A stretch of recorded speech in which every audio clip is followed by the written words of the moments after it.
know what? I'm not even gonna. She almost needs no introduction. So wow. Apparently, no. You're a legend. You're already a legend. You're already a legend. Sheena came to bike night with the Litas. And apparently she has legend status because she has been helping. No, you've been helping facilitate first with Beth. So I'm kind of at a loss for words here. Honestly, I mean, other than let's see, she came to bike night on a Bonneville, which I was like, okay, we're a Bonneville. I'm a Triumph fan. But then she comes in and she's like, well, I'm already at like Richie status because now I have a Tiger and I have electric heated gear, so I can go anywhere. Because Beth and I are going everywhere, all the places and doing all the things. So Sheena, will you please indulge us with a story? Oh,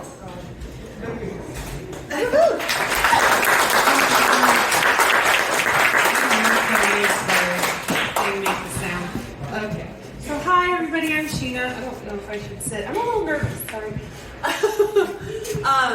I'll just give a little background of myself. I'm probably going to stare at Beth the whole time because I'm comfortable with that. But at least you're making eye contact. Hi, Beth. Like, where's my cheetah? So I'm actually originally from California. Where'd the weird guy go? I don't know. Sorry. You have to be a little more specific. The whole, Well, the one who said he was weird a lot, but. So I'm from Southern California, born and raised, suburb of Anaheim where Disneyland is, surfed, did all the things.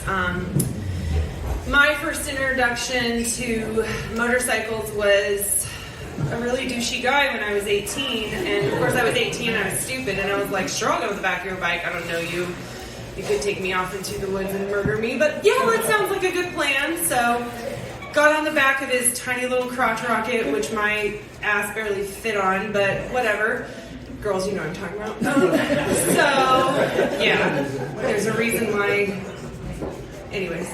Okay, so I can't say that out loud, but no, I really can't. So, I'll tell you later.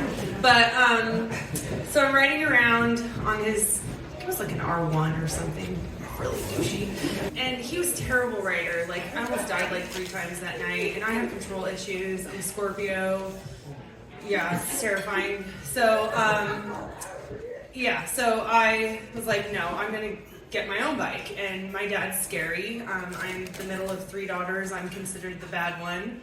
And so I was talking to my neighbor Alex, and I'm like, hey, can I hide a bike in your garage? And he's like, sure, because he has this really amazing yellow chopper that he built. It's just beautiful. Not my style, but it was beautiful.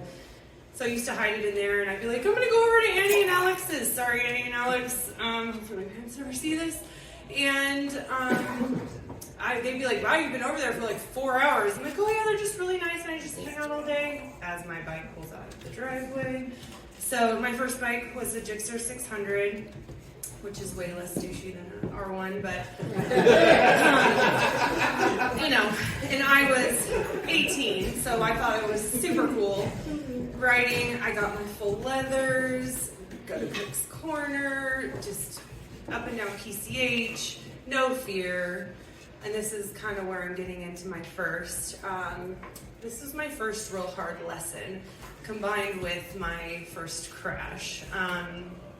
I hit a patch of gravel going around a corner at probably 40, completely slid for probably a good 100 feet. It's amazing I did not go over the side of the mountain. So I did not ride for a little while after that. Didn't start riding again until I had met my husband. Now lived in Lake Arrowhead. I don't know if anybody knows, but it's a mountain, Highway 18. Terrifying place to relearn how to ride again. But I think that crash was probably the thing that saved my life because I learned healthy fear. So I think it's good to have a little bit of fear so you don't die. And it's probably why I'm able to sit up here and tell this story. And everybody's staring at me. It's so overwhelming. I'm like, say something funny. So yeah, that was my big first lesson. I just thought it was such the shit. And now I'm like, I always made fun of adventure bikes. I'm like, oh, those old 50-year-old dentists on their BMW. They're so embarrassing. And now I just bought my Triumph Tiger at the end of last season, and we're going to ride to California, Beth. You'll figure it out with work. It's fine. But yes, I'm definitely a Triumph girl. I had a Indian Scout for a while, but just not a cruiser girl. And that's actually one thing that I was just telling Beth that I love about this group, and I have not even met 90% of you guys, sorry. But I just love that it was very overwhelming coming from Southern California to here. Southern California has every type of bike that you could ever imagine. And then you come here and it's like, Harley people.